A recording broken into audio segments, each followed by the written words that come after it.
नमस्कार मित्रों, संस्कृत सौर्यम चैनल में आपका हार्दिक स्वागत एवं अभिनंदन है। मित्रों, मेरे चैनल पे यदि आप पहली बार आए हों तो मेरे चैनल को सब्सक्राइब लाइक कर लें, जिससे कि मेरे द्वारा बनाए अन्य वीडियो प्राप्त कर सके, देख सके, उसका लाभ उठा सकें तथा गुरुजनों का और शिक्षकों का विशिष्ट व्याख्यान भी आप उसका लाभ उठा सकें, उनको सुन सकें। उसी कड़ी में आज हम एक कारक प्रकरण का विशिष्ट व्याख्यान लेकर के हम आपके सामने उपस्थित हैं। अयंकारी सृष्टिरूपायै ह्रींकारी प्रतिपालिका क्लींकारी कामरूपिण्यै बीजरूपे नमोस्तुते। परम सम्मान्याः, अत्र संस्कृतशौर्यम् इति आमुखपटले सन्नद्धाः अत्यंत आत्मीयाः सुहृदः गुरुजनाः यथोचितम् अभिवाद्य अस्य कार्यक्रमस्य ये खलु योजकाः सन्ति, संचालकाः सन्ति, तेभ्यः डॉक्टर राजकुमार महोदयेभ्यः अपि भूयांसः शुभकामनाः हृदयेन प्रदाय अस्य कार्यक्रमस्य प्रारम्भतां कुर्मः।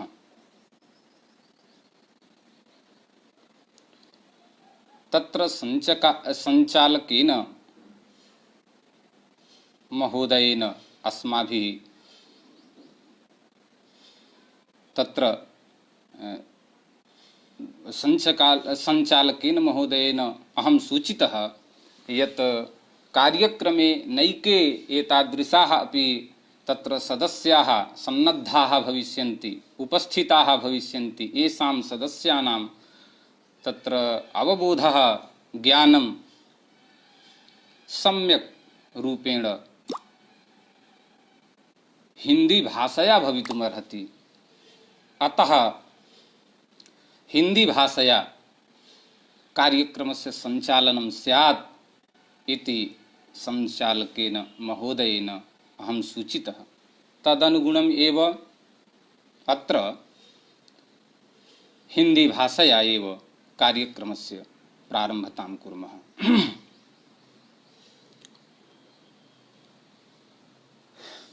आप सभी सुहृदों का इस कार्यक्रम में स्वागत है। आज का यह कार्यक्रम हम लोगों का कारक विषय को लेकर के संचालयमान है। हम लोग इस कार्यक्रम को लेकर के कारक के विषय में जितना सरल ढंग से, जितना हमारे ज्ञान का जो स्तर होगा, जितनी सरलता या जितना अवबोधन मैं करा सकूंगा, तदनुगुण मैं आप लोगों को अवबोधन कराने की पूरी चेष्टा करूंगा। अनंत शास्त्रम बहुला च विद्या अल्पश्च कालो बहुविघ्नता च यत्सारभूतं तदुपासनीयं हंसो यथा क्षीरमिवाम्बुमध्यात्। यह शिष्टोक्ति है।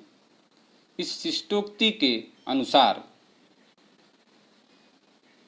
इस लोक में और विशेष करके हमारे संस्कृत वाङ्मय में कोई ऐसा ज्ञान नहीं है जो उपयोगी न हो, जो अत्यंत उपकारी न हो। सारे ज्ञान अत्यंत उपयोगी, अत्यंत उपकारी और उपादेयता को धारण किए हुए हैं। लेकिन हमारी जो आयु सीमा है, हमारी जो बुद्धि क्षमता है, वह एक सीमा में बधी हुई है। इसलिए हम सारे शास्त्रों का ज्ञान, सारे शास्त्रों का अध्ययन नहीं कर सकते हैं, अवबोधन नहीं कर सकते हैं। इसलिए हम जो अत्यंत महत्वपूर्ण होते हैं उन्हीं का अध्ययन कर पाते हैं। उसी तरह से उसी परंपरा को अनुसृत्य करके इस व्याकरण शास्त्र में भी यह कहा जाता है कि यदि अन्य विषय के अध्येता जो सुधीजन हैं वो वेद के अध्येता हों, ये तो ही, क्योंकि वेद की भी रक्षा व्याकरण से होगी, ऐसा भगवान भाष्यकार कहते हैं। वेदानाम रक्षार्थम अध्ययन व्याकरण। साहित्य में व्याकरण की उपयोगिता तो सर्वथा सिद्ध ही है। इस तरह से ज्योतिषादि जितने शास्त्र हैं संस्कृत वाङ्मय में, सारे शास्त्रों में व्याकरण की अत्यंत उपयोगिता है। लेकिन व्याकरण शास्त्र भी अत्यंत विशाल है। इसकी विशालता तो पहले और थी, लेकिन भगवान पाणिनि जी के अत्यंत कृपा से इसकी 4000 सूत्रों में लघुता संपन्न हुई। तथापि वह इस काल के लिए अत्यंत अधिक है, अत्यंत बृहद है, इसलिए हम उतना भी नहीं पढ़ सकते हैं। तो कम से कम यह प्रायः देखा जाता है या सुना जाता है, परीक्षाओं में देखते हैं कि संधि, समास, कारक, इन विषयों को रखा जाता है। क्यों? क्योंकि ये अत्यंत महत्वपूर्ण है। क्यों महत्वपूर्ण है?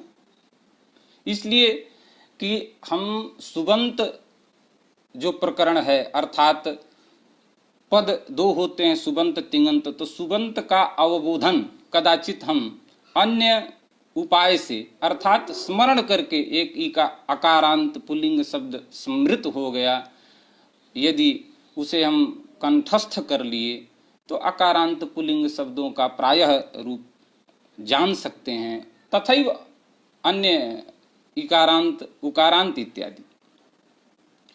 तिङंतों में भी यही है कि तिङंत का एक भुआदि गण का जान लें तो उसके आधार पे अन्य धातुओं का भी हम रूप जान सकते हैं। लेकिन कारक या संधि या समास, इन तीनों में इयत्ता नहीं है कि इन लक्ष्यों को याद कर लिया जाए तो सारे कार्य संपन्न हो जाएंगे। ऐसे में हमें हर जगह इन कारकों का ज्ञान करना पड़ता है, इन संधियों का ज्ञान करना पड़ता है, और ये प्रकरण के दृष्टि से भी लघु हैं। तो इसलिए भी कि संधि को पढ़ा जा सकता है, एक स्मरण किया जा सकता है, उसकी इयत्ता भी नहीं है। तो इन सारी बातों को देखते हुए हमें मानते हैं, हमें देखते हैं कि संधि को, समास को और कारक को अत्यंत महत्वपूर्ण स्थान मिला है, अन्य शास्त्रों में भी, और व्याकरण शास्त्र में तो सारे प्रकरण ही महत्वपूर्ण हैं। इसमें चूंकि यह हमारा समूह अनेक विविध सुधीजनों से परिपूर्ण है, इसलिए हम लोग कारक को विषय के रूप में चयनित करके और कारक के ऊपर चर्चा करने का एक निश्चय किए। अब कारक प्रकरण को इस क्रम में, अर्थात कारक प्रकरण का जो क्रम आता है वो क्रम क्यों ऐसा है, क्यों हम जो है कि स्त्री प्रत्यय के बाद ही कारक का अध्ययन करते हैं, रखा जाता है, इसके विषय में गुरु परंपरा से प्राप्त जो हमें एक अवतरण है उसका एक दिग्दर्शन आपको कराना चाहते हैं। सर्वप्रथम इस संसार में व्यक्ति आता है, आने के बाद उसका पहला कार्य, उसके संदर्भ में पहला कार्य होता है नामकरण। द्वादशेन ही पिता नाम कुर्यात्। तो सबसे पहले, क्योंकि संसार के सारे व्यवहार संज्ञा को ही लेकर के चलने वाले हैं, तो सबसे पहले उसका एक नाम दिया जाता है। इसीलिए यहाँ भी इस ग्रंथ में, व्याकरण शास्त्र में सर्वप्रथम संज्ञा प्रकरण को रखा गया। यद्यपि वहाँ सारी संज्ञाओं का समावेश, सारे उस बोधकों का संग्रह नहीं है, लेकिन संध्युपयोगी जो हैं संज्ञा शास्त्र, उनका वहाँ पर एकत्रीकरण, समावेश किया गया है। तो सर्वप्रथम संज्ञा प्रकरण, तदनंतर संधि प्रकरण को रखा गया, और संधि प्रकरण में उदाहरणों के रूप में जो रखा गया, रामस्येते, रामश्चिनोति, हरेव, विष्णोव, ये सारे जो उदाहरण हैं प्रायः ये सारे उदाहरण वाक्य के रूप में लिए गए हैं। क्यों? क्योंकि वाक्य की 8 स्फोटों को वैयाकरणों ने अंगीकार किया है, और उन अष्टविध स्फोटों में वाक्य स्फोट को इन्होंने मुख्य माना है। क्यों? क्योंकि तस्यैव लोके अर्थबोधकत्वात् तेनैवार्थ समाप्तिश्च, वाक्य से ही लोक में अर्थबोध होता है और उसी से आकांक्षा की समाप्ति भी होती है। इसलिए वाक्य स्फोट को मुख्य रूप से माना गया। वैयाकरण भूषण सार भी कहते हैं वाक्य स्फोटो निष्कर्षे तिष्ठति इति मतस्थिति है। इसलिए संधि प्रकरण में वाक्यों का वाक्यात्मक उदाहरण दिए गए। इससे वैयाकरणों का जो प्रमुख सिद्धांत वाक्य स्फोट है उसका ध्वनन किया गया। तदनंतर वाक्यार्थ ज्ञाने पदार्थ ज्ञानम कारणम, वाक्यार्थ के ज्ञान में पदार्थ ज्ञान की कारणता सभी ने अंगीकार की है, वैयाकरणों ने भी अंगीकार किया। तो इसलिए इन वाक्यों में आए हुए जो पद हैं, सामान्य वाक्य का लक्षण करते हैं एक तिंग वाक्यम, एक तिङन्तार्थ मुख्य विशेष्यकम वाक्यम। तो ऐसे में तिंग और सुप, इनका जो चय समुदाय वाक्य है, उस वाक्यों का वाक्य घटक जो पद हैं, उन पदों के ज्ञान के बारे में जिज्ञासा होती है, तब उन पदों के साधुत्व के लिए, राम, हरि इत्यादि पदों के साधुत्व के लिए सुबंत प्रकरण प्रारंभ होता है। अब उन सुबंत प्रकरणों में अजंत पुल्लिंग, अजंत स्त्रीलिंग, अजंत नपुंसकलिंग, हलंत पुल्लिंग, हलंत स्त्रीलिंग, हलंत नपुंसकलिंग, इस तरह से सारे षडलिंग प्रकरण का संग्रह हो जाता है। इन प्रकरणों के संग्रह के बाद फिर अव्यय जो है, अव्यय भी सुबंत के अंतर्गत ही सुबंत ही है, क्योंकि अव्ययाद आपसुप है, शास्त्र कहता है कि अव्यय से परे आपसुप का लोप होता है। तो इसलिए सुप की प्रकृति अव्यय भी है। इसलिए सुप के प्रकृति के बारे में चर्चा हो रही थी, तो अव्यय का भी संग्रह कर लिया गया। इसलिए षडलिंग प्रकरण के बाद अव्यय का ग्रहण किया गया, अव्यय को लिया गया। अब अव्यय के बाद पुनः जो सुबंत की प्रकृति प्रातिपदिक है, सुबंत की ज्ञाप प्रातिपदिका, तो सुबंत की प्रकृति जैसे प्रातिपदिक है उसी तरह से ङीयाप भी है। तो ङीयाप विधायक जो शास्त्र हैं, जो प्रकरण है स्त्रीलिंग प्रकरण, उस स्त्रीलिंग प्रकरण को भी यहाँ पर सब प्रसंग वसात, क्योंकि सब प्रसंग उपोद्धात हेतुतावसरस तथा निर्वाहैकैक्य वाक्यैके सोढ़ा संगति ऋष्यते, इस तरह से 6 प्रकार की संगति बताई गई है, जिसमें जो पहला है प्रसंग, स्मृतस्य उपेक्षा नरहत्तम, स्मृत जो स्मरण में आ गया उसकी उपेक्षा न करना, अर्थात उसके संदर्भ में बता देना, यही है प्रसंग। तो प्रसंगवशात, क्योंकि यहाँ सुबंतों का प्रकरण, सुबंत प्रकृतिकों का प्रकरण चल रहा है, इसलिए सुबंत की ङीयाप है उसको भी, उस प्रकरण को भी, अर्थात स्त्री प्रकरण को भी यहाँ निरूपित करते हैं। स्त्री प्रत्यय के निरूपण हो जाने के बाद फिर अभी तक इन्होंने सुऔजस, अमौट, सस इत्यादि प्रत्ययों को लेकर के और पद साधुत्व तो किया, लेकिन पद साधुत्व करने के अनंतर या करने के पहले इन्होंने इन प्रत्ययों का अर्थ निर्देश नहीं किया। कहीं भी सुगौजस का क्या अर्थ है, अमौर्सस का क्या अर्थ है, टाभ्याम भिस का क्या अर्थ है, ये सब कोई किसी तरह का इन्होंने अर्थ निर्देश नहीं किया। तो अर्थ निर्देश न हो तो बहुत बड़ा अनर्थ हो जाएगा। परिचय न हो किसी के बारे में तो बिना परिचय से तो सारा व्यवहार ही उच्छिन्न हो जाएगा, अनर्थ हो जाएगा। पौराणिक प्रसंगों से पता चलता है कि भगवान शिव का परिचय भगवान गणेश के साथ नहीं था, इसलिए उन्होंने शिरश्छेदन कर दिया।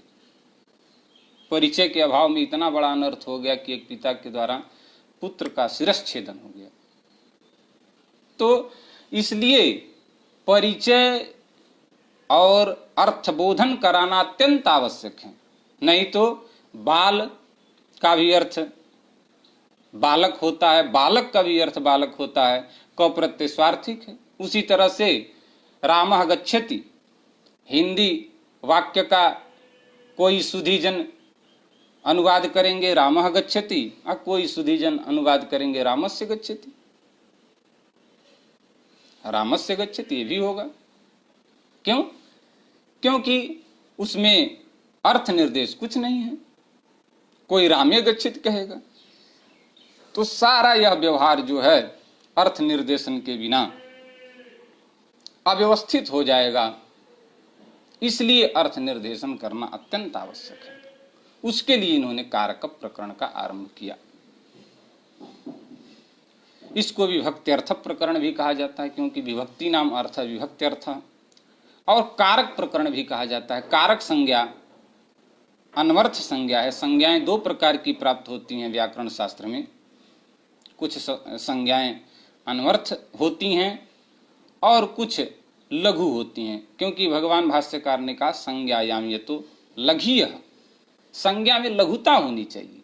टी घू ऐसी संज्ञाएं होनी चाहिए। यदि संज्ञा में लघुता नहीं है तो निश्चित रूप से उन संज्ञाओं का कोई न कोई विशिष्ट अर्थ है जो अनवर्थ कहा जाता है। उस अनवर्थ को लेकर के वो संज्ञा प्रवृत्त है।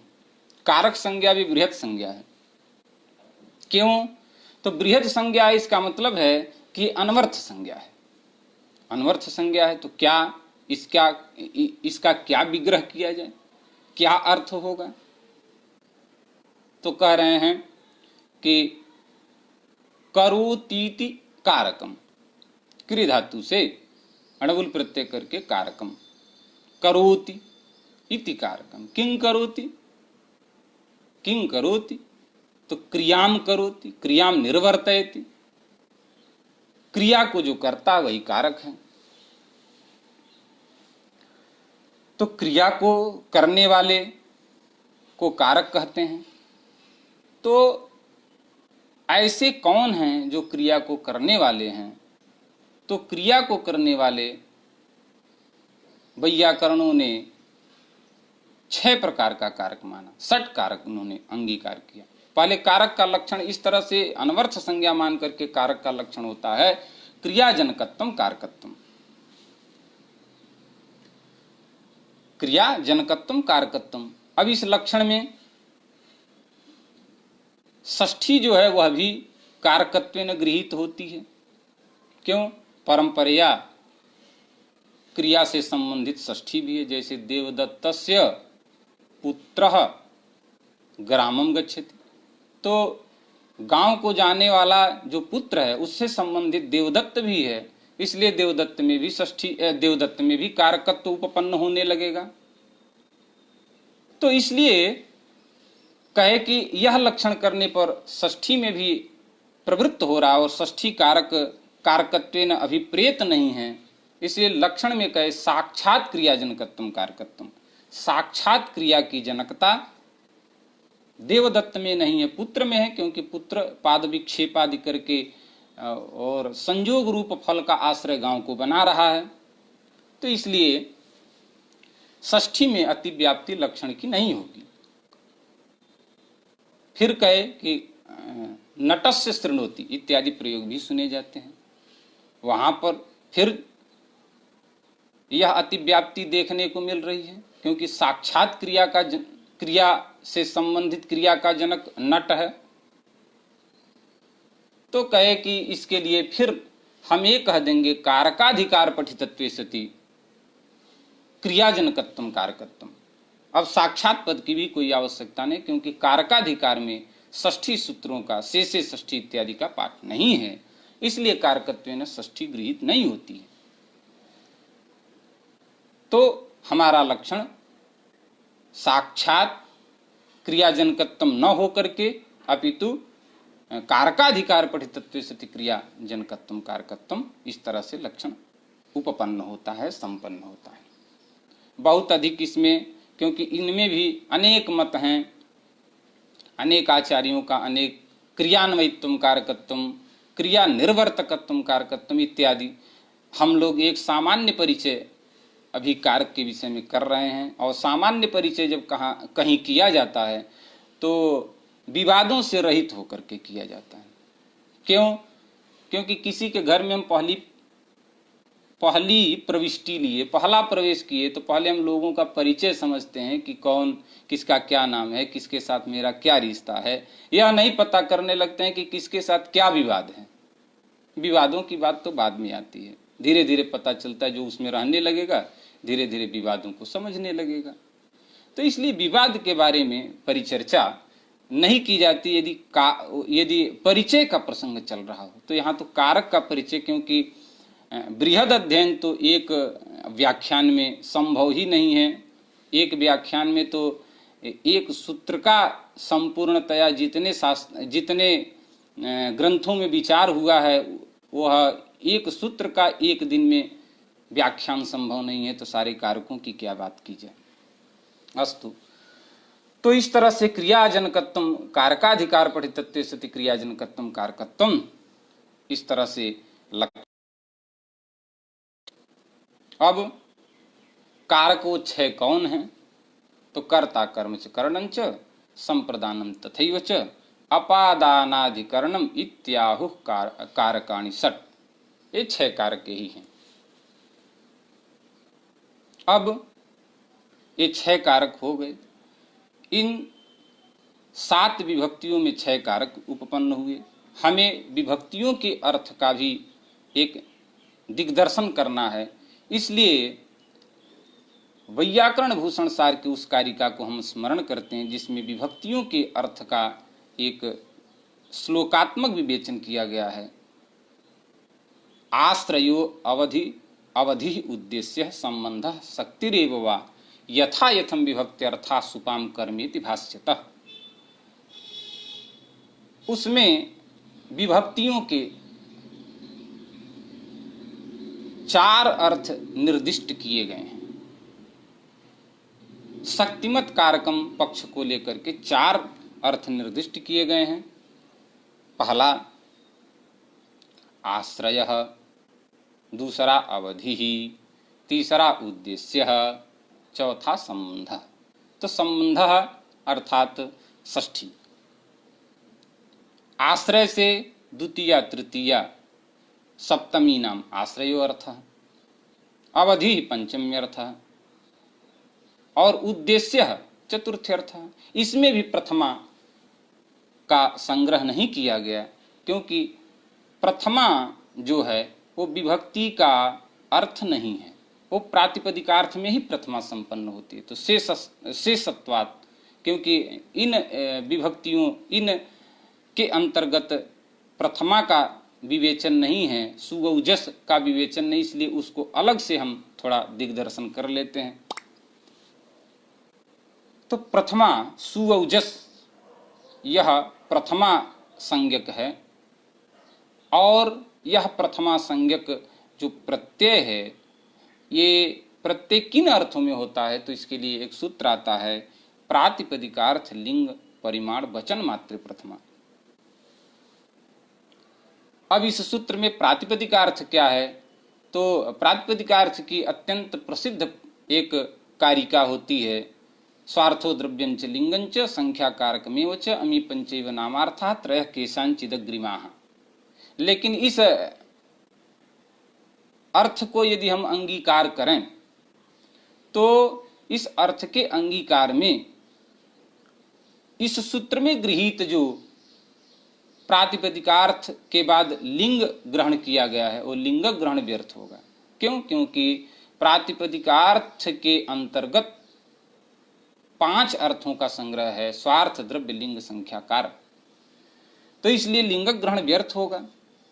तो लिंग ग्रहण के वैयर्थ्य से यहाँ पर प्रातिपदिकार्थ इन पंचार्थ संपन्न को न लेकर के भट्टोजी दीक्षित ने भिन्न प्रातिपदिकार्थ का स्वरूप बताया। नियतोपस्थिति का प्रातिपदिकार्थ, नियता व्यापिका उपस्थितिर्यस्य सह नियतोपस्थितिकः यस्मिन् प्रातिपदिके उच्चारिते सति यस्यार्थस्य नियमेन भानः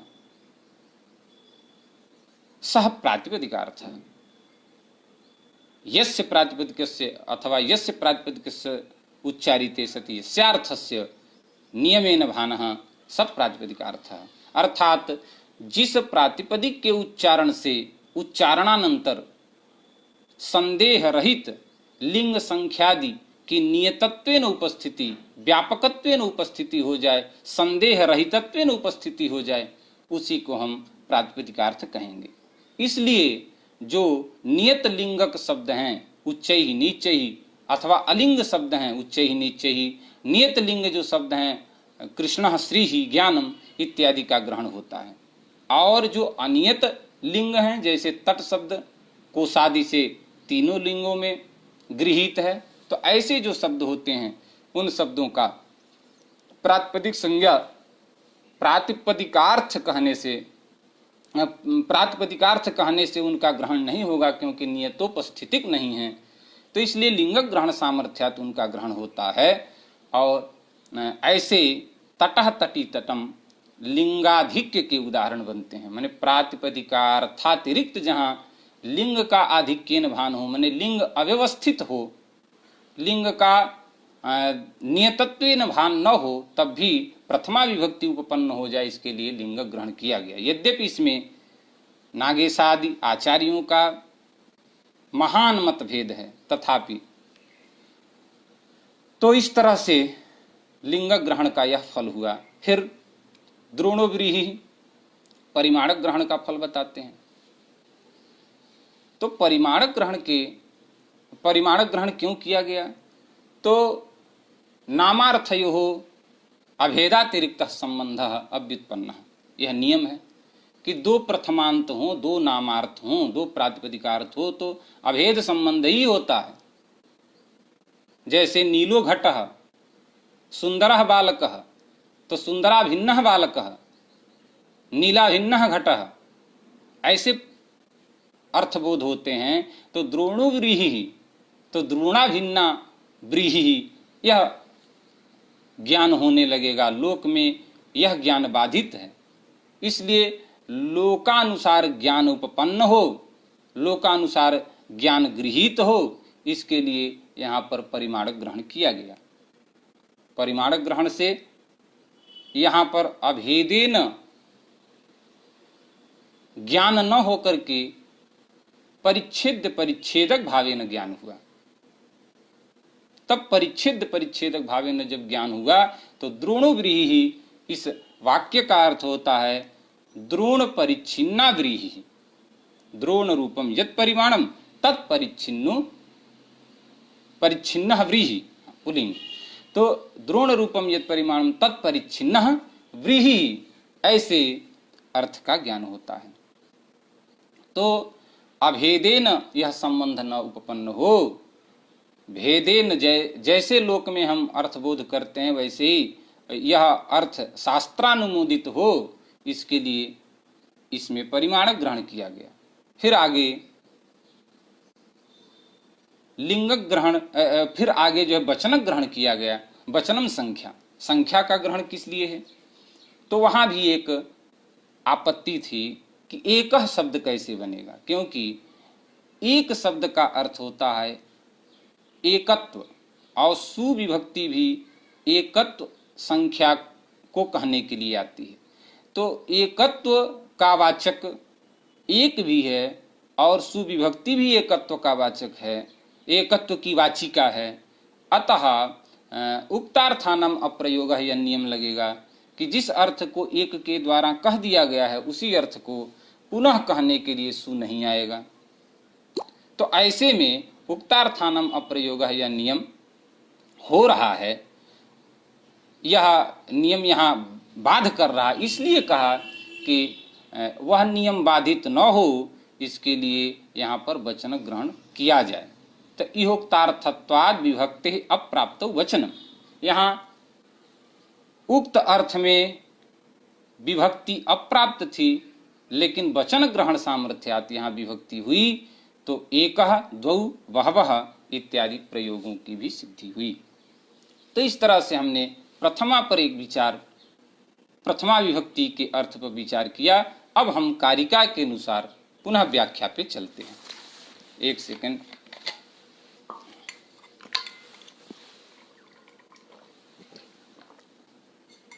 पुनः आश्रयः अवधि उद्देश्य संबंध सक्रियवा इत्यादि। आश्रय, आश्रय से कहे कि द्वितीया तृतीया सप्तमी नाम आश्रयो अर्थ है। द्वितीया तृतीया और सप्तमी का आश्रय अर्थ है। तो द्वितीया कहाँ होती है? तो कहा कर्मणि द्वितीया, कर्मणि द्वितीया, कर्म में द्वितीया होती है, अर्थात द्वितीया का कर्म अर्थ है, क्योंकि कर्म में द्वितीया होती है। अब उस कर्म का विधायक शास्त्र कौन है? तो कर्तुरीप्सिततमम कर्म। अब ये कर्म भी दो प्रकार के होते हैं, एक ईप्सित कर्म, एक अनिप्सित कर्म। ईप्सित कर्म का विधायक शास्त्र कर्तुरीप्सिततमम कर्म है। थोड़ा सा सूत्रार्थ पर हम लोग विचार करें, क्योंकि वृत्तावयव हि तत्सर्वं यत् सूत्रम यच्च वार्तिके, यत् सूत्रे यच्च वार्तिके। तो वृत्ति में वही चीजें होती हैं जो सूत्र में रहती हैं या वार्तिक में रहती हैं। तो यहाँ पर एक विचार हम करते हैं कि कर्तु ये षष्ठ्यंत पद है। कर्तुरीप्सिततमम कर्म के बारे में विचार करते हैं तो कर्तु षष्ठ्यंत पद है, ईप्सिततमम यह प्रथमांत है, कर्म भी प्रथमांत पद है। अब यहाँ ईप्सिततमम में क्या है? आप्लृ व्याप्तौ धातु है और उससे सन प्रत्यय हुआ, अक्तौ प्रत्यय मति बुद्धि पूजार्थेभ्यश्च से अक्तौ प्रत्यय, इडागम तम प्रत्यय, ईप्सिततम और विभक्ति कार्य करके ईप्सिततमम यह प्रयोग संपन्न होता है। तम प्रत्यय से या प्रकृति तत्र प्रकारी भूतो यो अर्थ तदगतातिशयी तत्व तमपाद्युत्यते, ये एक नियम विशिष्ट है, एक नियम विशेष है। तो इस नियम के अनुसार यहाँ पर आप ये धातु है और सन प्रत्यय है और अक्तौ प्रत्यय है। तो आपका संबंध अर्थ होता है सन का इच्छा और अक्तौ का आश्रय। किसका अतिशय तत्व द्योतन कराए? क्योंकि तम प्रत्यय की यही प्रकृति है, यही स्वभाव है कि तमप का यही स्वभाव है कि प्रकृति भूत जो प्रकृति में प्रकारी भूत जो अर्थ होते हैं उन्हीं का अतिशय तत्व का द्योतन कराता है। तो इसलिए यहाँ पर किसके अतिशय तत्व का द्योतन कराए? तो लघु में संक्षेप में आप ये जाने कि यहाँ पर अतिशय तत्व जो है वह संबंध के अतिशय तत्व का द्योतन कराता है और सूत्रार्थ संपन्न होता है कर्तृवृत्ति व्यापारजन्य फलाश्रयत्वेन इच्छियोद्देश्यम कर्म। क्योंकि कर्तृवृत्ति व्यापारजन्य फलाश्रयत्वेन, आश्रय फल जो कर्ता में रहने वाली जो क्रिया है उस क्रिया से उपपन्न जो फल है उस फल का जो आश्रय होता है उसी को हम कर्म कहते हैं। तो इच्छियोद्देश्यम कर्म, और अनिप्सित कर्म में यही एक उसमें भिन्नता होती है कि उसमें अनिप्सित कर्म में इच्छा का उद्देश्य वह नहीं रह जाता, इच्छियोद्देश्य नहीं रहता, बस कर्तृवृत्ति व्यापार जन्य फलाश्रयत्वेन वह गृहीत होता है, अत्यंत इच्छा का विषय नहीं होता है। जैसे यहाँ पर कर्तृवृत्ति व्यापार जन्य फलाश्रयत्वेन इच्छियोद्देश्य ईप्सित कर्म में होता है, ईप्सिततम कर्म में होता है, ऐसा अनिप्सित कर्म में नहीं होता है। चलिए, तो यहाँ पर ये जो ईप्सित कर्म है, यह ईप्सित कर्म 3 प्रकार से बताया गया। पहला निर्वर्त्य, दूसरा विकार्य और तीसरा प्राप्य। इन तीनों ईप्सित कर्म, ईप्सित कारकों की कर्म संज्ञा कर्तुरीप्सिततमम कर्म से होती है। तीनों का उदाहरण तो लक्षण कहते हैं कि यदसज्जायते सदवा जन्मना यत् प्रकाशते, यत् असज्जायते सदवा। तो यत् असज्जायते, 2 तरह के कार्यवाद हैं, असत कार्यवाद सत कार्यवाद, दोनों कार्यवाद वैयाकरणों के यहाँ अंगीकार हैं।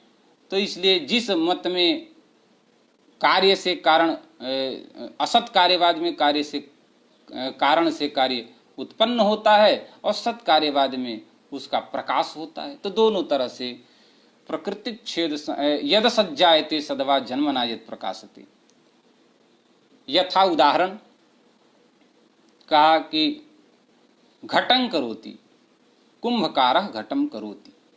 अब यहाँ पर मृत्तिका से घट किया जा रहा है, तो वो घट उपपन्न हो रहा है, घट उत्पत्ति का आश्रय हो रहा है, इसलिए घट की कर्म संज्ञा जो है वो घट निर्वर्त्य कर्म के अंतर्गत आता है। विकार्य कर्म क्या है? तो कहा प्रकृति छेद संभूतात् किंचित काष्ठादि भस्मवत्। प्रकृति के उच्छेद हो जाने से, प्रकृति के विकार हो जाने से, या कहिए प्रकृति के निश्चित रूप से नाश हो जाने के बाद जो एक फल उत्पन्न हो, उसको हम विकार्य कह सकते हैं। विकार अर्थात उससे भिन्न रूप को प्राप्त कर लेना, नाश नहीं कह सकते, विकार माने भिन्न रूप को प्राप्त कर लेना। जैसे काष्ठम भस्म करोति, यहाँ पर काष्ठ का एक दूसरा कालिमा रूप में विकार हो गया, तो यह उदाहरण विकार्य का होता है। प्राप्य का उदाहरण तो कहा कि क्रियाकृत विशेषाणाम सिद्धिर यत्र न गम्यते दर्शनात् अनुमानाद् वा तत्प्राप्यम इति कथ्यते। तो प्राप्य कर्म होता है जिसमें क्रिया करने के बाद भी कोई विशेष उसमें परिवर्तन गम्यमान न हो।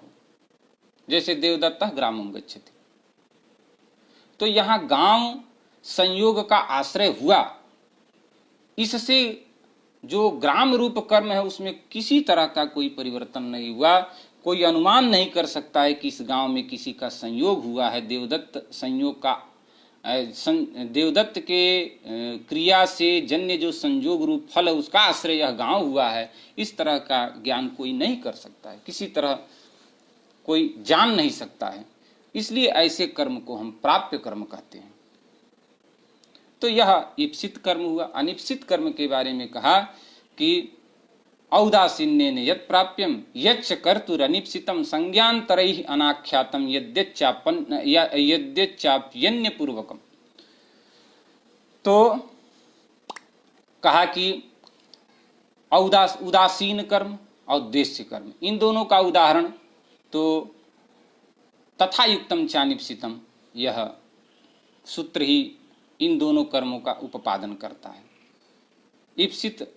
ईप्सित तमवत क्रियया युक्तम अनिप्सितम अपि कारकम कर्म संज्ञम स्यात्। ईप्सित क्रिया से युक्त अनिप्सित की भी, ईप्सित तमवत क्रिया से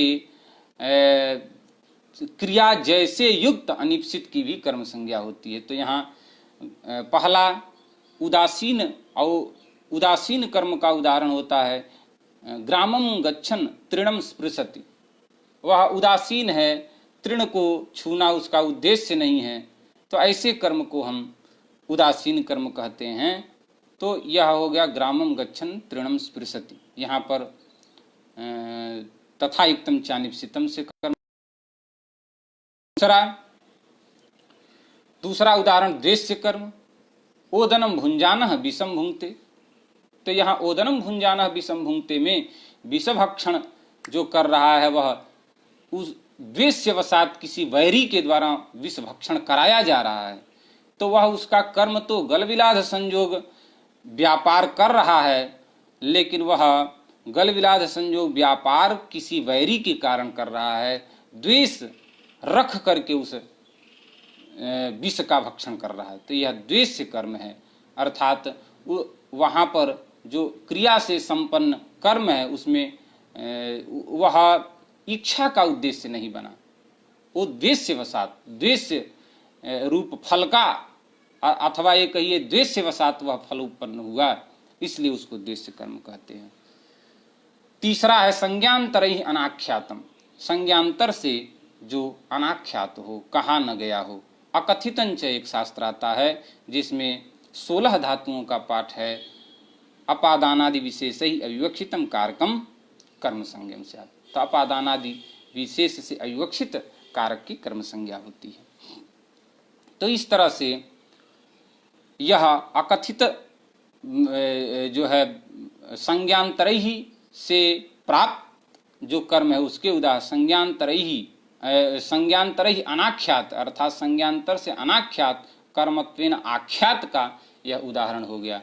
और यद्यचाप्यन्य पूर्वकम, यह जो चौथा अनिप्सित कर्म है तो उसके उदाहरण में कहा क्रूरम अभिक्रुध्यति, क्योंकि वहाँ क्रुद्ध द्रुहेर्ष्या सूयार्थानाम यम प्रति कोप है, यह सूत्र जो है उससे चतुर्थी प्राप्त है, लेकिन उस चतुर्थी को बाध करके क्रुद्ध द्रुहो रूप सृष्ट कर्म से कर्म हो जाता है, तो कर्म संज्ञा होती है। इसलिए वहाँ पर जो है वह अन्य पूर्वक कर्म का उदाहरण होता है। तो यह हुआ पहला द्वितीया का। अब तृतीया, तो तृतीया विभक्ति टाभ्याम भिस, तृतीया कहाँ होती है? तो कर्तृकरणयोस् तृतीया, कर्ता और करण में तृतीया विभक्ति होती है। कर्ता क्या है? स्वतंत्र कर्ता। भर्तृहरि जी ने कहा कि धातुनोक्त क्रिये नित्यम कारके कर्तृतेष्यते। धातु से उक्त जो धातुनोक्त, धातु से उक्त जो क्रिया है उस क्रिया का आश्रय जो कारक होता है उसी की कर्तृ संज्ञा होती है। स्वतंत्र कर्ता क्रियायाम स्वातंत्र्येण विवक्षितो अर्थः कर्ता स्यात्। तो यह कर्ता का लक्षण धातुनोक्त क्रिये नित्यम कारके कर्तृतेष्यते। तो यह भर्तृहरि जी ने किया कि जो धातु से उक्त क्रिया है उस क्रिया का जो आश्रय होता है वही कर्तृसंज्ञक होता है। यद्यपि क्रिया के प्रधान क्रिया का संपादक केवल कर्ता नहीं होता है, सारे कारक प्रधान क्रिया के संपादक होते हैं अवांतर व्यापार के द्वारा। इसलिए कहा जाता है स्व स्व अवांतर व्यापार द्वारा प्रधान क्रिया निष्पादकत्वम समेषां कारकाणां वर्तते। इसलिए कहीं कहीं स्वातंत्र्येण विवक्षा होती है। तो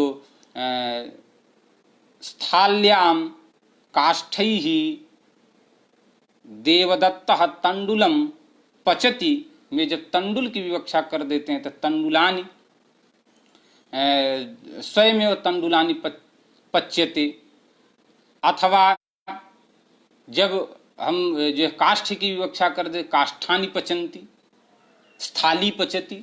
इस तरह से भी स्वातंत्र्येण विवक्षा होती है तो तत्त अधिकरणादि कारकों में भी कर्तृत्व उत्पन्न हो जाता है। तो वो स्वातंत्र्य विवक्षा की बात है। लेकिन जहां पर स्वातंत्र्य विवक्षा नहीं है वहां पर भी प्रधान क्रिया के संपादक सारे अन्य कारक होते हैं। तो इस तरह से कर्ता के भी तीन भेद बताए।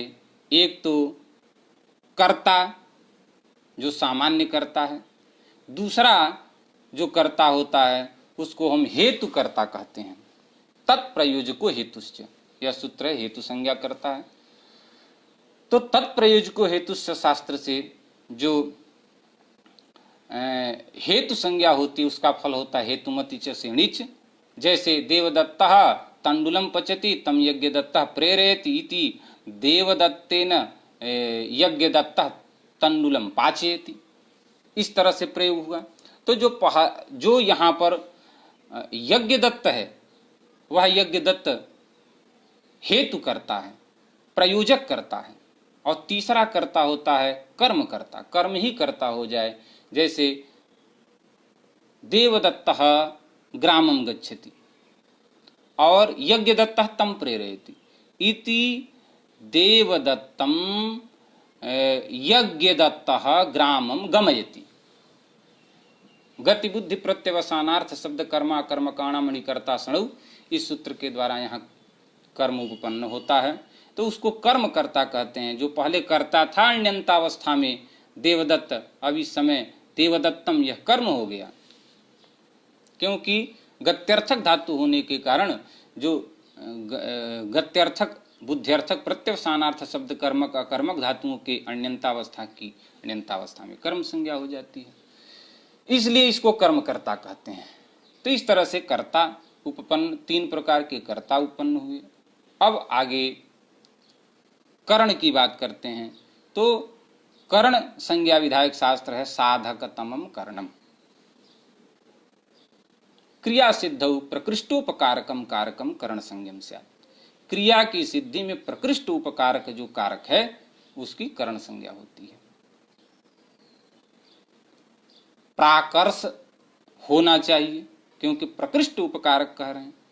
तो वह प्रकृष्टत्व, वह प्राकर्ष क्या है, तो उसके लिए आचार्य भर्तृहरि ने स्पष्ट करते हुए कारिका में कहा कि क्रियायाः परिनिष्पत्ति यदि व्यापारादनंतरम विवक्ष्यते यदा यत्र करणम तत्तदा स्मृतम। क्रियायाः परिनिष्पत्ति, यहाँ क्रियापद जो है वह फल का बोधक है। व्युत्पत्ति लभ्य अर्थ फल भी हो जाता है। क्रियते असौ, क्रियते असौ सा क्रिया, जिसको किया जाए वह क्रिया है। अर्थात व्यापार के द्वारा फल को उत्पन्न किया जाता है, क्योंकि व्यापार में व्यापार अनुकूलत्व संबंध, फल अनुकूलत्व संबंधी ने व्यापार में जाता है, क्योंकि व्यापार मुख्य विशेषक वैयाकरणों ने शब्द बोध अंगीकार किया। तो अनुकूलत्व संबंध है। तो यहां पर यह जो क्रिया की परिनिष्पत्ति है, क्रिया का जो संपादन है, क्रियायाः परिनिष्पत्ति यदि व्यापाराद अनंतरम, जिस व्यापार के अनंतर होता हो।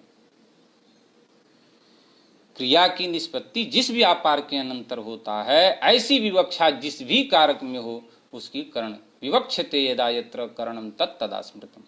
अब इसका उदाहरण रामेण बाणेन हतः वाली, इसमें दोनों का उदाहरण मिल जाता है, कर्ता का भी और करण का भी। रामेण ये कर्ता है। हनन जो धातु है उसमें प्राण विघात जो है वह फल है। वह फल की निष्पत्ति बाण के लगने के बाद ही होती है। क्रिया माने फल की, क्रियायाः निष्पत्ति फलस्य निष्पत्ति यद व्यापारात् अनंतरम, जिस व्यापार के अनंतर। तो व्यापार,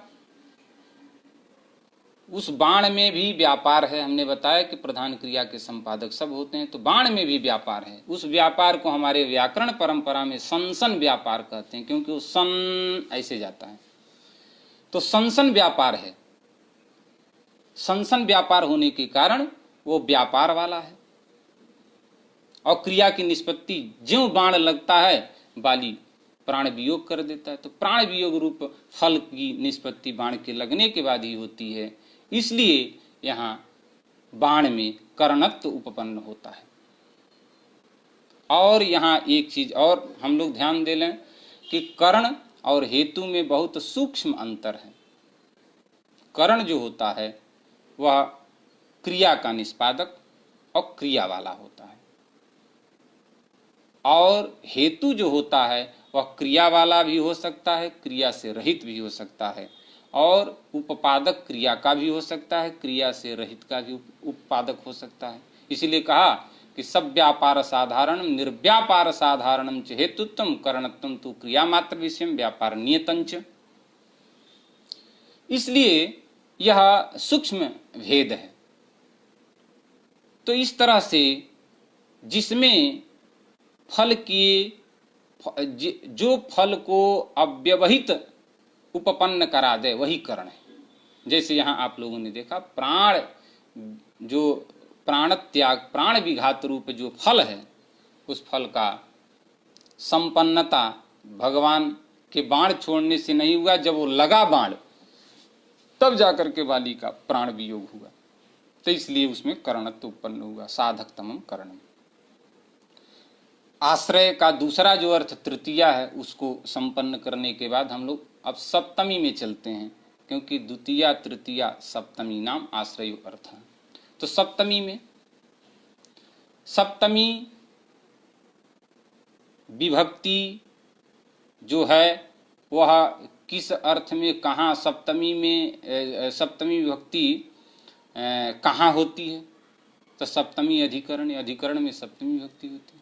अधिकरण क्या है जिज्ञासा होती है, तो आधारोधिकरण, आधार की अधिकरण संज्ञा करते हैं, आधार की अधिकरण संज्ञा करते हैं। तो आधार का साक्षात आधार नहीं, साक्षात आधार जो होता है वह तो केवल या तो कर्ता होता है या कर्म, क्योंकि आश्रय, आश्रय जो है साक्षात आश्रय कर्म होगा अथवा कर्ता होगा। जो अधिकरण का आधार है वो साक्षात आधार नहीं है। इसीलिए आप सिद्धांत कौमुदी की वृत्ति में देखेंगे आधारोधिकरणम, तो कर्तृक कर्म द्वारा तन्निष्ठ क्रियाया आधार अधिकरण संयम स्यात्। कर्तृकर्म के द्वारा तन्निष्ठ क्रिया के आधार की अधिकरण संज्ञा होती है। इसी बात को स्पष्ट करते हुए भर्तृहरि जी कहते हैं कि कर्तृकर्म व्यवहिताम असाक्षात धारयत क्रियाम उपकुर्वत क्रिया सिद्धौ शास्त्रेधिकरणम स्मृतम।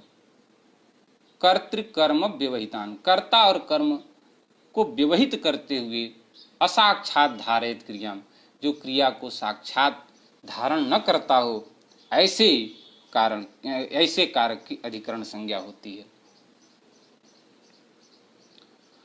अब यहां कर्तृकर्म व्यवहिता, तो उदाहरण हम लेते हैं। जैसे देवदत्तः स्थाल्याम तंडुलम पचति, देवदत्त स्थाली में, बटलोई में या कुकर में चावल पकाता है। तो पच धातु का अर्थ पाकानुकूलो व्यापार है, पाक फल है, फल का आश्रय जो होगा वही कर्म होगा। अब यहां पर जो क्रिया है पाक क्रिया, उस साक्षात क्रिया का आश्रय अगर स्थाली हो जाता, कुकर हो जाता, तो उसी का पाक हो जाता। तो पाक मतलब शिथिलीकरण अथवा रूपांतर प्राप्ति भी पाक होता है। लेकिन कुछ ऐसा स्थाली में नहीं होता है, स्थाली में शिथिलीकरण नहीं होता है, क्योंकि साक्षात क्रिया का आधार नहीं है। साक्षात क्रिया का जो आधार है वह तो कर्म है। वह विकलिति क्रिया जो है वो कहाँ होती है? तंडुल में होती है, और तंडुल का आधार, उस चावल का आधार स्थाली होता है।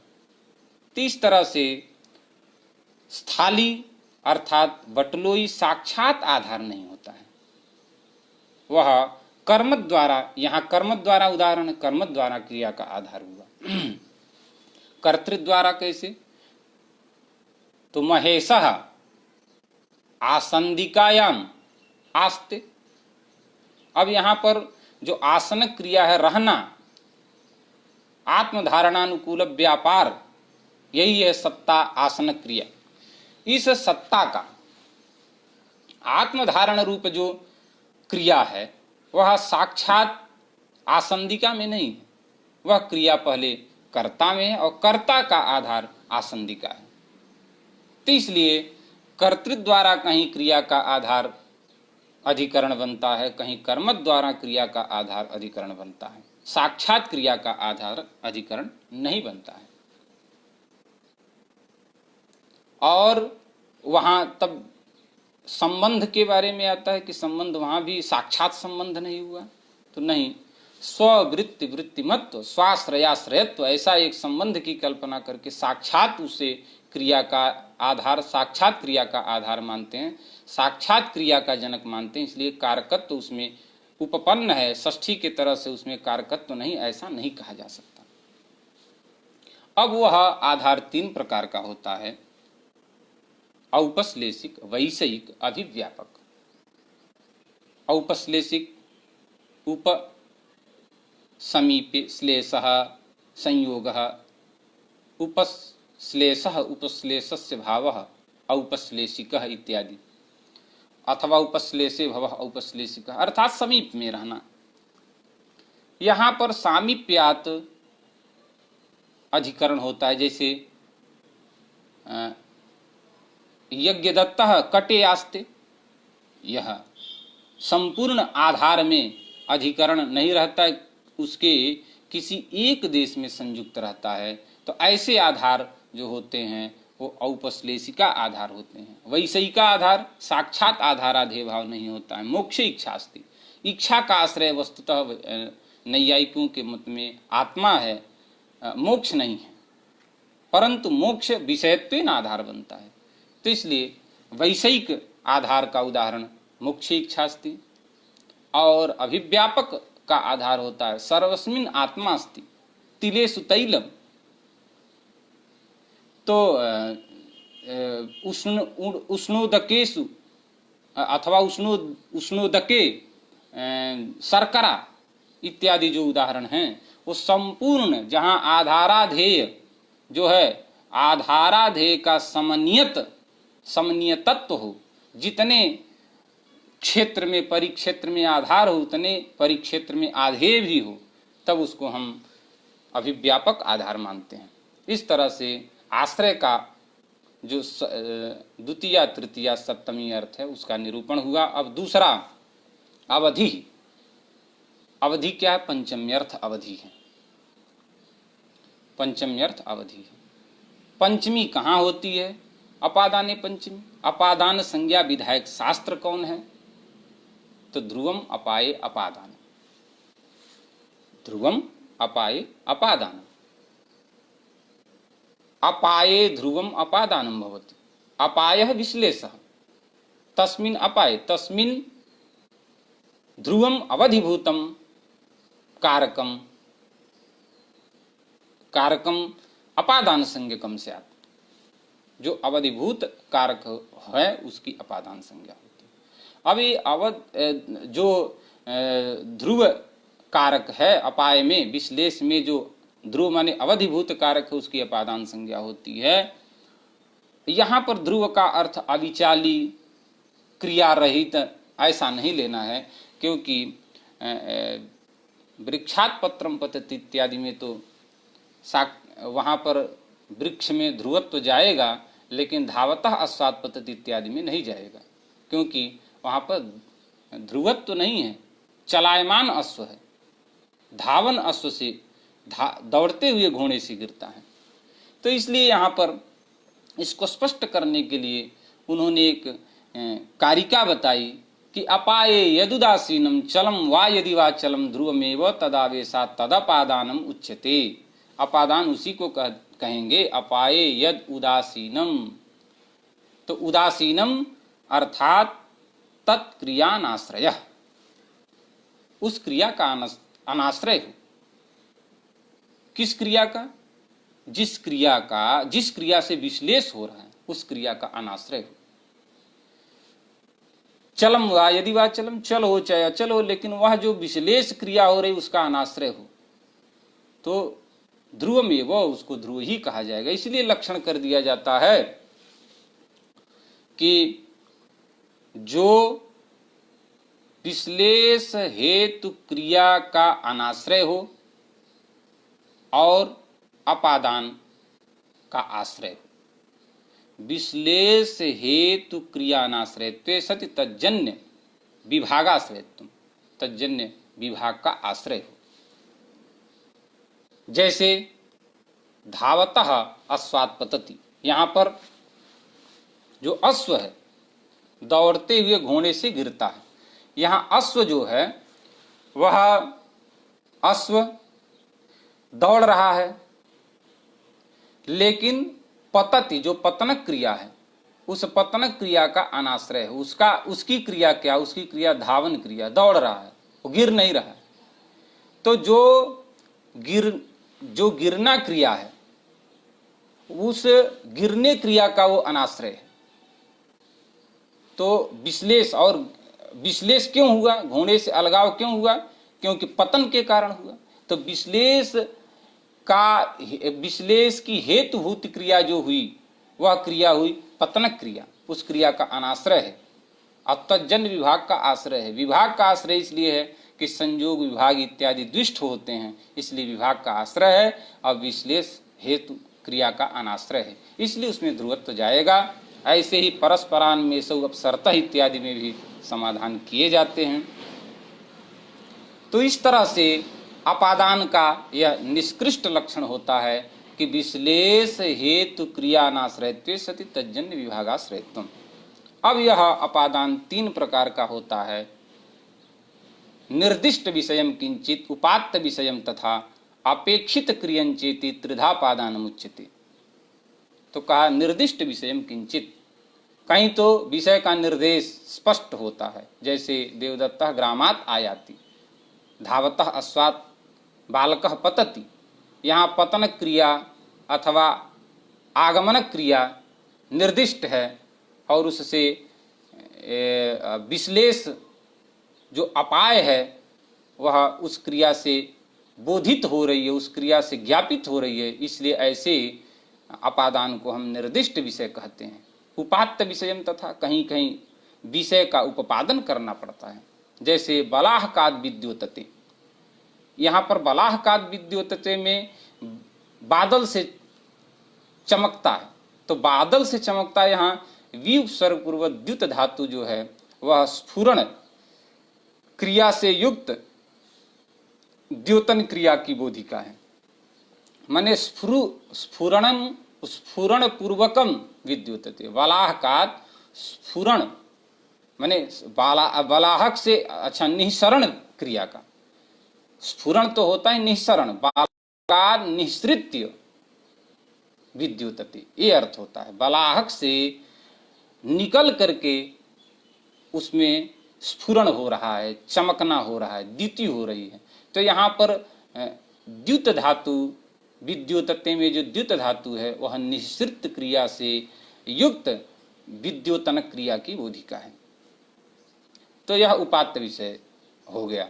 अपेक्षित क्रियंचेति, कहीं कहीं क्रिया की अपेक्षा होती है, जैसे कुतः कह दिया कुतः, तब इसमें नद्याः, अलम महीपाल तव श्रमेण, तो श्रमेण इसमें करणत्व उपपन्न हुआ, क्रिया निर्दिश्यमान नहीं है। तो ऐसे जगहों पर कहा गम्यमानापि क्रिया कारक विभक्ति नाम प्रयोजिका। गम्यमान क्रिया भी साक्षात उच्चरितत्वाभाव जिस क्रिया में है और वहाँ अर्थबोध उस प्रकार का हो रहा है, तो ऐसे जो गम्यमान क्रिया है वो भी कारक विभक्ति की प्रयोजिका होती है। जो साक्षात उच्चरित क्रिया है वह तो होती ही है, लेकिन गम्यमान क्रिया भी कारक विभक्ति की प्रयोजिका होती है, साक्षात उच्चरित जो नहीं है। तो ऐसे में यह जो अपेक्षित क्रियंचेति, अपेक्षित क्रिया वाले क्रिया में यही ग्रहण करना है, अपेक्षित क्रियंचेति में, कि जो जहाँ पर क्रिया की एक अपेक्षा हो, करणत्व उपपन्न करने के लिए अथवा अपादानत्व उपपन्न करने के लिए क्रिया की अपेक्षा हो, उसको अपेक्षित क्रिया, अपेक्षिता क्रिया यत्र सह अपेक्षित क्रिया अथवा तत् अपेक्षित क्रियम अपादानम, ऐसे अपादान अथवा अन्य, यह केवल अपादान के विषय में नहीं है, करण के विषय में भी आता है, अलम श्रमेण इत्यादि। तो गम्यमाना पे क्रिया कारक विभक्ति नाम प्रयोजिका, यह भी एक नियम है। तो यह अपेक्षित क्रियन चेती से, क्रियम अपेक्षित क्रियम से इसको लेना है, अर्थात कुतः, तो वहाँ क्रिया की अपेक्षा है, क्योंकि क्रिया के बिना कारकत्व उपपन्न नहीं होगा। तो कुतः अर्थात नद्याः, तो ये अपेक्षित क्रिया का उदाहरण हो जाता है। तो इस तरह से हम अपादान की एक सामान्य चर्चा किए, और इसमें अनेक सूत्र, सारे जो कारक हैं उनमें हम तो केवल एक जो उनके मुख्य सूत्र हैं उनके बारे में निर्देशन कर रहे हैं, उनके बारे में बताने का प्रयास कर रहे हैं। इसके अतिरिक्त भी अनेक सूत्र हैं, परंतु सारे सूत्रों का उपादान संभव नहीं है एक व्याख्यान में, हमने पहले ही बताया। और यदि किसी तरह का संयोग बना तो कारक के प्रत्येक सूत्रों को लेकर के हम लोग चर्चा करेंगे। उसके लिए 10 दिन या जो भी 15 दिन का एक निश्चित अवधि सुनिश्चित करके एक संपूर्ण कारक के विषय में चर्चा करेंगे। ऐसा हम लोग ऐसी योजना बनाएंगे। अस्तु, तो इस तरह से अपादान हुआ। तो आश्रय माने द्वितीया तृतीया सप्तमी नाम हो गया। अवधि ही का अवधि का यह व्याख्यान समाप्त हुआ। उद्देश्य, उद्देश्य तो चतुर्थ्यर्थ उद्देश्य, चतुर्थी का अर्थ उद्देश्य है। चतुर्थी में कौन सी विभक्ति होती है? तो चतुर्थी में का के संप्रदाने चतुर्थी, यानी चतुर्थी संप्रदाने, संप्रदान में चतुर्थी विभक्ति होती है। अच्छा, संप्रदान में चतुर्थ, संप्रदान कहते किसको है? संप्रदान संज्ञा विधायक शास्त्र कौन है? तो का कर्मणा यम अभिप्रेति ससंप्रदान, कर्मणा यम अभिप्रेति ससंप्रदान। हमने आपको आरंभ में ही बताया कि भगवान भाष्यकार का यह कथन है कि जहां भी संज्ञा हो, लघु हो, अन्यथा यदि बृहद संज्ञा है तो उसका कोई न कोई अनवर्थ होना चाहिए। अनवर्थ होता है तो यहाँ संप्रदान संज्ञा भी टी घू के तरह से लघु संज्ञा नहीं है, बृहद संज्ञा है, इसलिए इसका भी कोई अनवर्थ होगा। तो अनवर्थ क्या है संप्रदान? तो सम प्र उपसर्ग पूर्व दा धातु से लुट प्रत्यय करके संप्रदान निष्पन्न होता है। तो सम और प्र यह दो उपसर्ग दान धातु, दा धातु में ठीक प्रकार से होना बोधित करते हैं। अर्थात सम ठीक प्रकार से जहां दान किया जाए उसको हम संप्रदान कहते हैं। तो क्या दान भी ठीक प्रकार से और ठीक प्रकार से न करना होता है क्या? हाँ, कहीं कहीं दान होता है परंतु उस पे अपना स्वत्व सर्वथा समाप्त नहीं होता है। जैसे कन्यादान में सर्वथा स्वत्व समाप्त नहीं होता है, परंतु विप्राय गाम ददाति में राजा जब विप्र को गोदान करता है तो सर्वथा अपने स्वत्व को समाप्त कर देता है। तो इसलिए यहाँ संप्रदान जो है सम प्रउपसर्ग पूर्व दा धातु के होने के कारण यहाँ पर संप्रदान को किस तरह का लेना है? तो सम्यक प्रदीयते यस्मै अथवा यस्मिन तत्संप्रदान, जिसमें ठीक प्रकार से दे दिया जाए, माने स्वस्वत्व निवृत्त पूर्वक पर स्वत्वोत्पादन हो जाए, उसी को संप्रदान कहते हैं। तो कहे कि यदि ऐसा अर्थ किया जाए स्वस्वत्व निवृत्त पूर्वक पर स्वत्वोत्पादन, तो विप्राय गाम ददाति, यहां तो लक्षण उपपन्न होगा, कोई किसी तरह की आपत्ति नहीं है। लेकिन कहीं आपत्ति आएगी, कहा कहां? तो भगवान भाष्यकार ने एक प्रयोग किया खंडिकोपाध्याय शिष्याय चपेटाम ददाति। खंडिकोपाध्याय शिष्याय चपेटाम ददाति। क्रुद्ध अध्यापक ने बालक को एक थप्पड़ मारा। अब बताइए, शिष्याय चपेटाम ददाति, यहां प्रयोग हुआ शिष्याय चपेटाम ददाति। तो यह जो चपेटा देना, यहां दा धातु का अर्थ क्या है?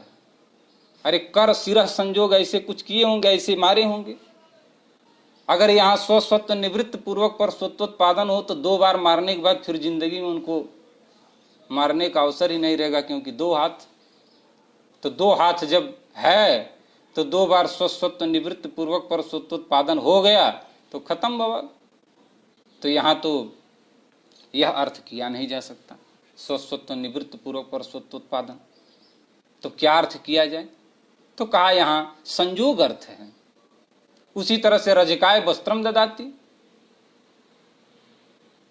यहां पर भी अधीनीकरण है, बस इसके लिए दिया जाता है कि वो ले जाए और धो करके ला करके दे दे। तो यहां पर भी स्वस्वत्व निवृत्त पूर्वक पर स्वत्वोत्पादन नहीं है, फिर यहां कैसे अपादान, यहां संप्रदान कैसे उपपन्न होगा?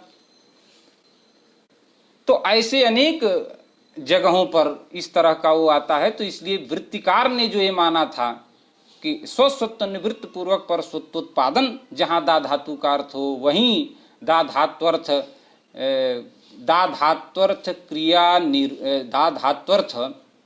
क्रिया निरूपित संबंधत्वेन विवक्षित जो है उसकी अपादान संज्ञा हो, ऐसा न कह करके कहा जाए कि स्वस्वत्व निवृत्त पूर्वक नहीं, केवल दा धात्वर्थ घटित वाक्य प्रयोग हो तो वहां पर कर्म से संबंधित विवक्षित जो हो उसकी अपादान, उसकी संप्रदान संज्ञा की जाए। माने दा धातु होनी चाहिए। दा धातु घटित वाक्य प्रयोग होगा तो वहां पर कर्मत्वेन संदर्भित जो होगा, कर्मत्व से जो है कि संबंधित जो कारक होगा उसकी अपादान संज्ञा हो जाएगी। जैसे खंडिकोपाध्याय शिष्याय चपेटाम ददाति, यहाँ दा धातु है, केवल दा धातु है, और दा धातु का अर्थ यहाँ संयोग है, ठीक है। तो दा धातु घटित वाक्य प्रयोग हो, कौन हो गया? शिष्याय चपेटाम ददाति। खंडिकोपाध्याय शिष्याय चपेटाम ददाति, दा धात्वर्थ घटित वाक्य प्रयोगे कर्म संबंधित, कर्म कौन हो गया? तो चपेटाम, चपेटाम ददाती है, तो चपेटा में कर्म हुआ। कर्म संबंधित, कर्म से संबंध किसमें किया जा रहा है? तो शिष्य में, शिष्याय। तो इसलिए शिष्याय में चतुर्थी, शिष्याय में संप्रदान उत्पन्न होता है और चतुर्थी विभक्ति होती है। तो अर्थ हुआ दा धात्वर्थ घटित वाक्य प्रयोगे कर्म संबंधित्वेन विवक्षितोऽर्थः, कर्म उद्देश्यत्वेन विवक्षितोऽर्थः चतुर्थ संप्रदानम स्यात्। परंतु यहाँ पर भी अगर यह भी अर्थ किया जाए तो कहीं कहीं संप्रदान की अनुपपत्ति रह जाती है, उपपत्ति नहीं हो पाती है। क्या है, कौन सा स्थल है? तो बताए कि भगवान ने गीता में कहा कि पार्थाय प्रतिबोधिताम भगवता नारायणेन स्वयं, ऐसा गीता का वाक्य है, पार्थाय प्रतिबोधिताम भगवता। तो यहाँ पर कहीं भी दा धातु का प्रयोग नहीं है और पार्थाय में चतुर्थी। तो इसलिए गुरुजी हमारे बताया करते थे और गुरु प्राप्त परंपरा से है, यत किंचित धात्वर्थ निरूपित कर्म उद्देश्यत्वेन विवक्षित जो होगा वो उस कारक की संप्रदान संज्ञा हो जाएगी। तो यहाँ यत किंचित धातु कौन हुआ? पर प्रति उपसर्ग पूर्व बुध धातु प्रतिबोधिताम भगवता।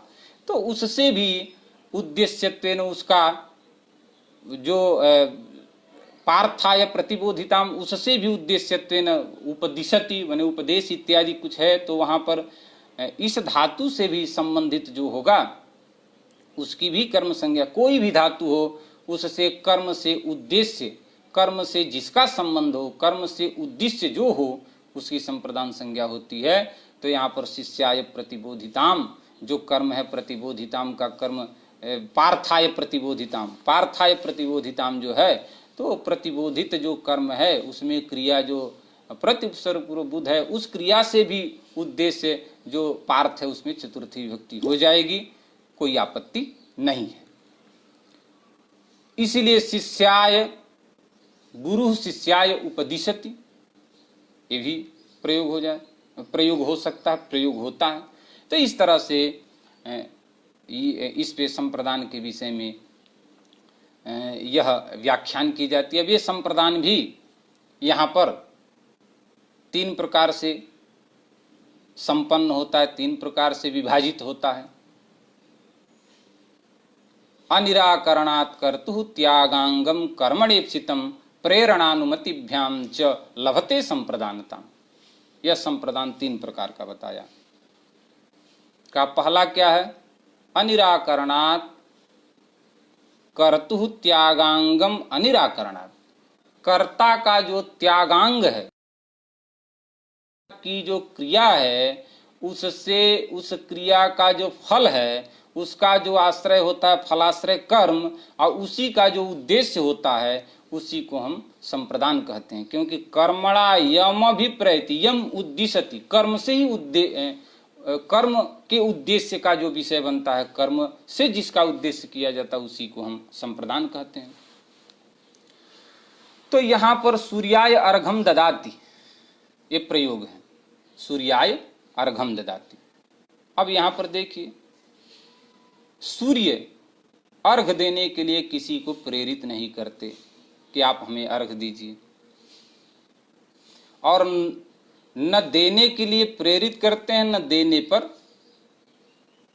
निराकरण करते हैं। देने पर प्रतिषेध भी नहीं, न देने पर आग्रह भी नहीं। तो आग्रह और प्रतिषेध जहां कर्ता में, जहां संप्रदान में न हो, ऐसे संप्रदान को हम अनिराकर्तृ संप्रदान कहेंगे। दूसरा संप्रदान अनिराकर्तृ का उदाहरण हो गया सूर्याय अर्घ्यम ददाति। दूसरा है अनिराकरणात् कर्तुः त्यागांगम कर्मणेप्सितम प्रेरणा। दूसरा प्रेरयित्री, प्रेरणा माने प्रेरयित्री जो करता हो, प्रेरणा करता हो। जैसे कह दिया कि विप्राय गाम ददाति, तो प्रेरित हुआ यजमान कि यदि माघ मास में किसी ब्राह्मण को गोदान किया जाएगा तो अमुक अमुक फलों की प्राप्ति होगी, ऐसा कहीं उसने कथादि में सुन चुका है। अब ऐसे प्रेरणा होकर के, ऐसे प्रेरित होकर के वो विप्र को गाय देता है। तो अथवा उसी ब्राह्मण ने यह केवल महात्म्य बताया, उसने ये नहीं कहा कि हमें गोदान करो, बस उसने महात्म्य बताया कि देखिए गोदान का बहुत फल है, अगर गोदान किया जाए और माघ मास में किया जाए तो ये सब इतने फलों की प्राप्ति होती है। तो अब उससे प्रेरित होकर के वो विप्र को गोदान किया। तो यहाँ पर प्रेरयित्री संप्रदान है, वो प्रेरयिता है, उसका केवल प्रेरणा दिया है। और अनुमंत्री, अनुमंता, तो उसमें क्या होता है? उपाध्याय गाम ददाति। उपाध्याय अर्थात यहाँ पर उपाध्याय जो होता है, पढ़ाने वाले जो गुरुजन हैं, उनको पूर्व काल में उपाध्याय पद से व्यवहार उनका होता था, व्यवहृत होते थे, तो उपाध्याय गाम ददाति। यहाँ पर उपाध्याय ने कहा गाय दो। पढ़ाते पढ़ाते उनको काफी श्रांति आ जाती थी, दूध पिए बिना नहीं उनका वो हो पाता था। तो गए और जाकर के राजा से कहे कि भाई दो गाय, एक गाय दो। तो इन्होंने प्रेरणा साक्षात उन्होंने अनुमंत्री अर्थात अनुमोदन किया कि हमें गाय दो। इस तरह का उन्होंने एक प्रेरणा वाक्य के साथ साथ बलात् उन्होंने गोदान लिया, गोदान को अंगीकार किया। तो ऐसे कर्ता को हम अनुमंत्र कर्ता कहते हैं। ते तीसरा कर्ता प्रेरणानुमतिभ्याम च लभते संप्रदानताम। इस तरह से संप्रदान 3 प्रकार के हो गए, अनिराकरण, अनिराकर्त्री, प्रेरयित्री, अनुमंत्री। इस तरह 3 संप्रदानों का यहाँ व्याख्यान हुआ। अब इन संप्रदानों के बाद तो इस तरह से आश्रय हो गया, द्वितीया तृतीया सप्तमी नाम आश्रय अर्थ, आश्रय अवधि पंचम्यर्थ अवधि, आश्रय अवधि उद्देश्य चतुर्थ्यर्थ उद्देश्य संबंध। अब संबंध की बात चलती है तो संबंध जो है वो संबंध में षष्ठी विभक्ति होती है। क्यों? क्योंकि वृत्ति में कहा गया से षष्ठी। तो शेषत्व क्या है? क्योंकि उक्ताद अन्य शेष, उक्त से जो अन्य होता है वही शेष होता है। क्या उक्त है क्या अन्य है? तो इसमें इस जिज्ञासा में कहते हैं कि कारक प्रातिपदिकार्थ उक्त, कारक और प्रातिपदिकार्थ को कह दिया गया। क्या बचा? क्या का संबंध बच गया। तो कारक प्रातिपदिकार्थ व्यतिरिक्त स्वस्वामी भाव संबंध शेष, कारक और प्रातिपदिकार्थ से अतिरिक्त जो स्वस्वामी भाव है, स्वस्वामादि भाव, अन्य भी भावों को, अन्य भी संबंधों को ले लीजिए। एक शतम संबंधा, ऐसा भगवान भाष्यकार कहते हैं, यमुना मौखा इत्यादि। तो इस तरह से प्रातिपदिकार्थ और उससे कारक से व्यतिरिक्त जो संबंध स्वस्वामी संबंध रह गया वही शेष है। तत्र षष्ठी से वही षष्ठी विभक्ति होती है। तो इसलिए संबंध षष्ठी का अर्थ है यह शेषे षष्ठी इससे उत्पन्न, क्योंकि शेष पदार्थ संबंध ही है। तो शेषे षष्ठी से षष्ठी। अब ये षष्ठी जो है ये 2 प्रकार की षष्ठी मानी जाती है, या एक कह लीजिए, हाँ 2 प्रकार की ही इसकी विवेचना कर लीजिए कि एक शेष षष्ठी और एक प्रतिपद विधाना षष्ठी। तो प्रतिपद विधाना षष्ठी उसको कहते हैं जैसे कर्तृकर्मणो कृति हो गया, अथवा तत्त सूत्रों से विधीयमान जो तत्त कारकों में षष्ठी है, उभय प्राप्त कर्मणि इत्यादि, उन सारे से विधीयमान जो षष्ठी है उसको हम कारक षष्ठी कहते हैं, अथवा उसको प्रतिपदोक्त षष्ठी कहते हैं। आज जो किसी भी कारक की शेषत्वेन विवक्षा हो गई उसे शेष षष्ठी कहते हैं। तो 2 तरह की षष्ठी में जो विभक्ति विभाजन होता है, एक कारक षष्ठी और शेष षष्ठी, कारक षष्ठी अर्थात प्रतिपदोक्त षष्ठी, और दूसरा शेष षष्ठी। इनका फल क्या है? कहा कारक षष्ठी जो है माने प्रतिपदोक्त षष्ठी जो है उसका समास नहीं होता, समासाभाव ही उसका फल है। और जो शेष षष्ठी है वहाँ समास हो जाता है, षष्ठी होने के बाद भी षष्ठी से वहाँ पर षष्ठी सूत्र से समास हो जाता है। और अन्य जगहों पर न लोकाव्य निष्ठा खलर्थत्र नाम कुछ तो सूत्र आते हैं, वो सूत्र निषेध कर देते हैं कि इन जगहों पर समास न हो, कर्मणि च न लोकाव्य निष्ठा खलर्थत्र नाम इत्यादि। तो सारे सूत्र आ करके और उन षष्ठी तत्त षष्ठी विभक्तियों का निषेध करते हैं। तो यह जो निषेध है यह केवल शेष षष्ठी का निषेध नहीं है, प्रतिपदोक्त षष्ठी का, प्रतिपद विधाना षष्ठी का यह निषेध है, जिसको कारक षष्ठी भी कहा जा सकता है। तो इस तरह से षष्ठी के बारे में यह चिंतन है। तो इस तरह हम लोग एक देखें तो एक सामान्य कारक के विषय में हम लोग परिचय इस व्याख्यान से प्राप्त कर सके।